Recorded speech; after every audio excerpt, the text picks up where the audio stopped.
Hello दोस्तों, welcome to bio booster boost your biology and boost your future. आज हम sex determination का एक बहुत ही यूनिक और इंटरेस्टिंग कॉन्सेप्ट पढ़ेंगे। पहले हम देखेंगे कि जेनिक बैलेंस थ्योरी है जो ड्रोसोफिला यानी कि फ्रूट फ्लाई में देखा जाता है, और दूसरा है हैप्लॉइड डिप्लॉइड मैकेनिज्म जो हनी बी में होता है। तो चलिए शुरू करते हैं। Genic balance theory of sex determination, इसे हम ड्रोसोफिला में देख रहे हैं। सबसे पहले बात करते हैं, जो जेनिक बैलेंस थ्योरी है उसकी डिस्कवर किसने किया था? वो किया था C.D. ब्रिज ने। उनका कहना था कि जो ड्रोसोफिला में सेक्स है सिर्फ वाई क्रोमोसोम्स पर डिपेंड नहीं करता, बल्कि ये एक बैलेंस है एक्स क्रोमोसोम्स और ऑटोजोम्स के बीच का।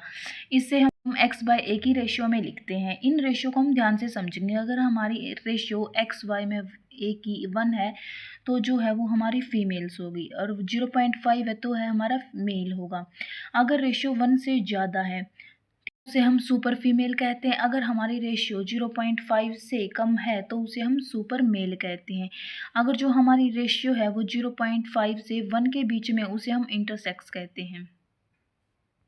आप एग्जाम्पल देख सकते हो। अगर हमारे पास XX ऑटोजोम्स है और X0 क्रोमोजोम्स है, यानी कि इसमें तो हमारा एक ही हाफ ही क्रोमोजोम्स है, तो 0.5 आया। तो ये क्या बनेगा? हमारा 0.5 की रेशियो कितनी थी? वो थी हमारे मेल की, तो मेल बन गया। अगर हमारे पास XXY यानी कि 3 है हमारे पास, तो उसकी रेशियो आएगी हमारी 1.5, और 1.5 किसकी थी? सुपर फीमेल की थी। ठीक है, क्योंकि 1 से ज़्यादा हो जाए तो क्या बनेगा? सुपर फीमेल बनेगा। वैसे ही ये है, मेल का आ जाएगा। अब बात आती है हैप्लॉइड डिप्लॉइड मैकेनिज्म्स की हनी बी में। ठीक है, जो हनी बी है उसे हम मधुमक्खी बोलते हैं। इनका जो सिस्टम है थोड़ा अलग होता है और बहुत ही स्मार्ट टाइप का होता है। इसे हम हैप्लॉइड डिप्लॉइड मैकेनिज्म्स कहते हैं। मेल जो है उसे हम ड्रोन बोलते हैं। ये अनफर्टिलाइज्ड एग से बनते हैं। इसकी प्रोसेस को हम पार्थेनोजेनेसिस भी बोलते हैं, इसलिए हैप्लॉइड होते हैं। ठीक है, और जो हमारी फीमेल्स हैं वो क्वीन और वर्कर को बोलते हैं हम फीमेल। और ये फर्टिलाइज्ड एग यानी कि जाइगोट से बनती है, और ये डिप्लॉयड होती है। इसमें इंटरेस्टिंग बात क्या होती है? जाइगोट से बनने वाली फीमेल जो क्वीन बनेगी या वर्कर बनेगी, उनके लिए उनका जो है वो खाने पर डिपेंड करती है। अगर वो रॉयल जेली खाएगी तो वो क्वीन बनती है, यानी कि फर्टाइल फीमेल बनती है। अगर वो सिर्फ नेक्टर और नॉर्मल खाना मिलेगा या वो वही खाए तो वो वर्कर बनती है, यानी कि स्टीराइल फीमेल्स बनती है। ठीक है, और यही मैंने लिखा हुआ इसमें।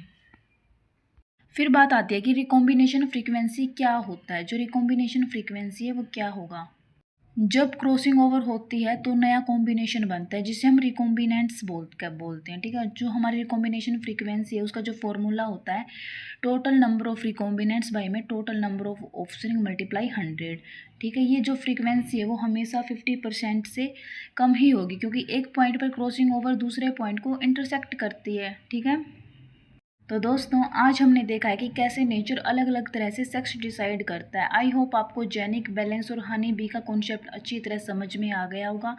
अगर आपको कोई न्यूमेरिकल सॉल्व करवाना है तो नीचे कमेंट्स करें। मिलते हैं नेक्स्ट वीडियो में, and thank you for learning with by two booster. Keep studying, keep growing.